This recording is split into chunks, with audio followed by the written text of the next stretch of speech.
পর্ব ১০ বিস্ট ও তার YouTube channel. সেদিন সন্ধ্যাবেলায় টাইগার তার বাবা, মা ও ছোট ভাইকে নিয়ে আমার বাংলোতে আসলো। তখন যারাও আমার সাথে ছিল আমরা সবাই হলরুমে বসে কথা বললাম। আমি নিজের হাতে চা নাস্তা বানিয়ে তাদের খেতে দিলাম। তারা আমার রান্নার প্রশংসা করলো। আমার কথাবার্তা ও আচরণ টাইগারের মায়ের বেশ পছন্দ হলো। তিনি বললেন, তোমাকে দেখে স্বাভাবিক মানুষ বলে মনে হয় না, কিন্তু তোমার আচরণ স্বাভাবিক মানুষের চেয়েও যথেষ্ট মানবিক ও আন্তরিক। চকচক করলেই যে শোনা হয় না তা তোমাকে দেখেই বোঝা যাচ্ছে। এসব কথা শুনে আমার বেশ ভালো লাগছিল।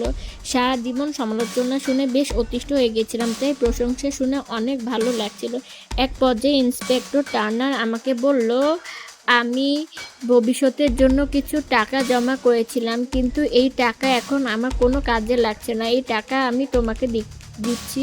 এই টাকা দিয়ে তুমি তোমার জন্য মোবাইল, টিভি, ফ্রিজ, চুলা, ওভেন, ইলেকট্রিক সংযোগ, ইন্টারনেট সহ প্রয়োজনীয় সব জিনিস কিনে নাও। আমি টাকাটা নিতে চাচ্ছিলাম না, কিন্তু যারার অনুরোধে আমি টাকাটা নিলাম।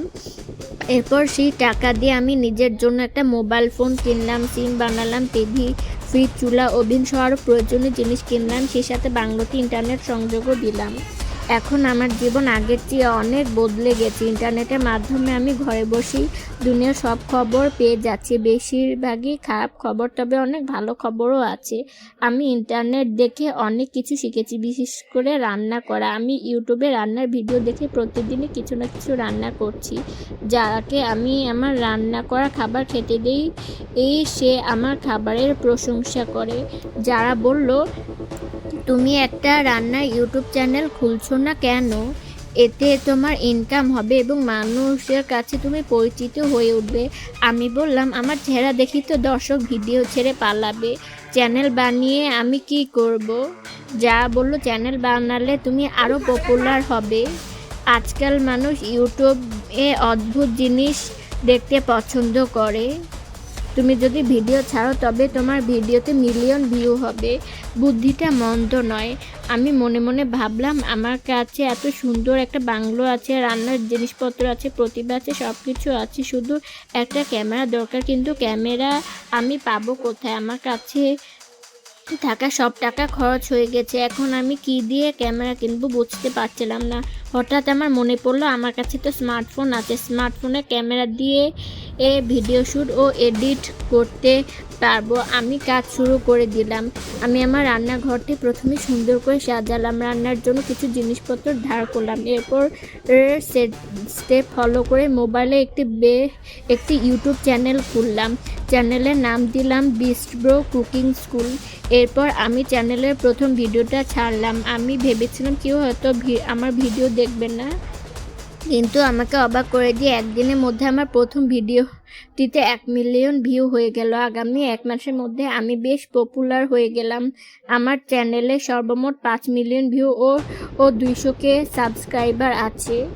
যারাও আমার চ্যানেল সাবস্ক্রাইব করছে, সে প্রতিদিন কমেন্টের মাধ্যমে আমাকে নতুন নতুন রান্নার ভিডিও বানানোর জন্য উৎসাহ দেয়। একদিনের ঘটনা, আমি রান্না করছিলাম, হঠাৎ দরজায় কলিং বেলের আওয়াজ পাওয়া যায়। আমি দরজা খুলে দিয়ে দেখি আমার সামনে অনেকগুলো ছেলে মেয়ে দাঁড়িয়ে আছে।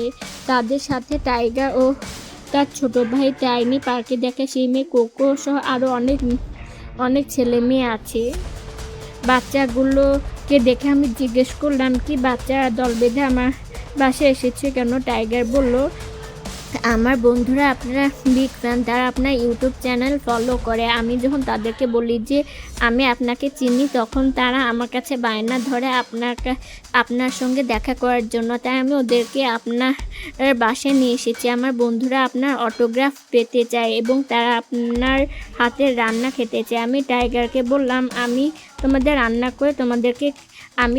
রান্না করে তো খাওয়াতে পারবো, কিন্তু অটোগ্রাফ দিতে পারবো না, কারণ আমি লিখতে পারি না। তবে আমি তোমাদেরকে আদর দিতে পারবো। এই বলে আমি টাইগার ও তার বন্ধুদের বাংলো হলরুমে নিয়ে গেলাম। তাদেরকে আদর করলাম এবং নিজের হাতের রান্না, যেটা এইমাত্র রান্না করেছি, সেটা তাদের খেতে দিলাম। তারা আমার আচরণ ও রান্নার অনেক প্রশংসা করলো। আমরা বেশ অনেকক্ষণ গল্প করলাম। আমার কি যে ভালো লাগছিল, ভাষায় প্রকাশ করার মতো নয়।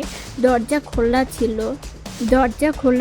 দরজা দিয়ে বাংলোর হলরুমে রুম দেখা যেত। লুসি নামের একটি মেয়ে বাংলোর পাশ দিয়ে যাচ্ছিল।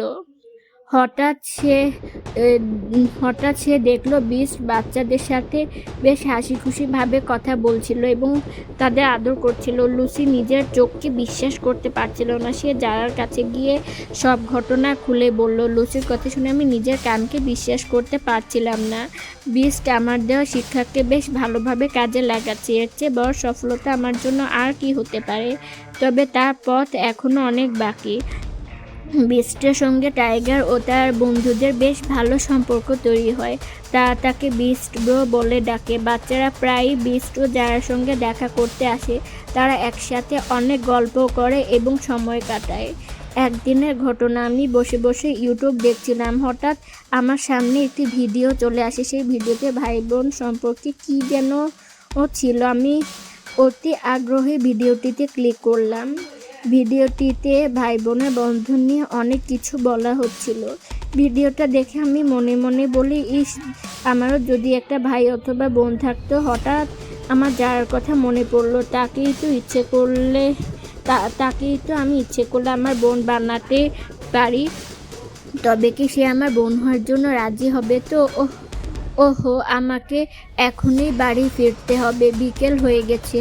সময় মতো বাড়ি ফিরতে না পারলে সন্ধ্যা হয়ে যাবে। এই কথা বলতে বলতে আমি রাস্তা দিয়ে বাড়ির দিকে যাচ্ছিলাম।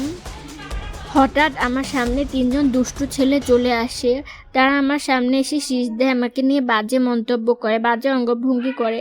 আমি রেগে গিয়ে তাদেরকে বলি, আপনাদের সাহস তো কম না, একটা মেয়েকে রাস্তায় একা পেয়ে ইপটিজিং করেছেন। এক্ষুনি এখান থেকে চলে যান, নাহলে আমি পুলিশ ডাকবো। আমার কথা শুনে ওই 3 ছেলের লিডার বলল, আজ পর্যন্ত আমাদের সামনে কেউ পুলিশ নামটি উচ্চারণ পর্যন্ত করেনি, আর তুই আমাকে পুলিশের ভয় দেখাস? আমার বাবা একজন রাজনীতিবিদ, তিনি পুলিশদের ঘুষ দিয়ে পোষেন। আমি যদি আমার বাবাকে একবার তোর নামে নালিশ জানাই, তবে তুই সাথে সাথে জেলে যাবি। আমি লিডার ছেলেটিকে বললাম, তুমি তোমার বাবাকে ডাকো, আমি কাউকে ভয় পাই না। আমার কথা শুনে লিডার ছেলেটি প্রচণ্ড রেগে গেল। আমি ব্যাগ থেকে ফোনটা বের করে পুলিশকে কল করতেই যাব, কিন্তু ঠিক ওই মুহূর্তে লিডার ছেলেটি আমার ফোন কেড়ে নেয়। এরপর সে অ্যাসিডের বোতল আমার দিকে ছুঁড়ে মারে। আমি পালাবো কিনা বুঝতে পারছিলাম না, কিন্তু ঠিক তখনই কে যেন আমার উপর ঝাঁপিয়ে পড়ে। আমি সাথে সাথে মাটিতে পড়ে যাই।